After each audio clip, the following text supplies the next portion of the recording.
তো তোমরা কি ভাবছো যে আমি চপস্টিক নিয়ে কি করছি? আমি কিন্তু চপস্টিক নিয়ে কোনো নুডলস খাচ্ছি না, আমি শুধু চপস্টিক নিয়ে রেজিং আর্ট করছি, যেটা আমার মাঝে মধ্যেই করে থাকি, ভীষণ ভালো লাগে। তো আমার কাছে কিছু ফটো ছিল, যেই ফটোগুলো আমি ভালোভাবে কেটে নিয়েছি। আর আমি 3 ঘন্টা আগে এই রেজিংটা গুলে তো মোল্ডের মধ্যে দিয়ে কিছুক্ষণের জন্য সেট হওয়ার জন্য রেখে দিয়েছিলাম।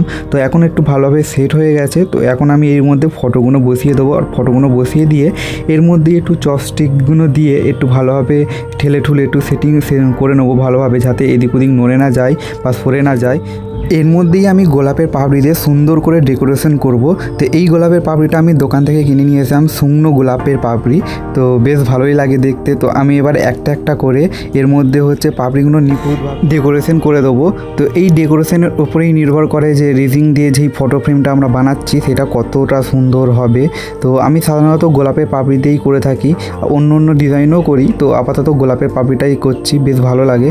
তো এই যে গোলাপের পাপড়িটা আমি খুব সুন্দরভাবে দিয়ে যখন ডেকোরেশন হয়ে গেল, তো ডেকোরেশনের পর আমি এর মধ্যেই আবার রেজিং ঢেলে 12 ঘন্টা বা 24 ঘন্টার জন্য রেখে দিয়েছিলাম। পুরো একদিন রাখার পর আমি মোল্ডে দেখে যখন ফটো ফ্রেমটা যখন বার করছি, তো তখন বেশ ভালোও লাগছিলো। আর সাইডে মতি দিয়ে আবার ডিজাইনও করে দিয়েছিলাম। তো বার করার পর দেখছিলাম যে খুব ভালোভাবে সেট হয়ে গেছে আর খুব সুন্দরও লাগছিলো ফ্রেমটা। তো তোমাদের যদি এরকম কোনো ফ্রেম লাগে রেজিং আর্টের, তাহলে আমাকে জানাতে পারো, অবশ্যই আমার সাথে কন্ট্যাক্ট করতে পারো, ইনবক্সও করতে পারো।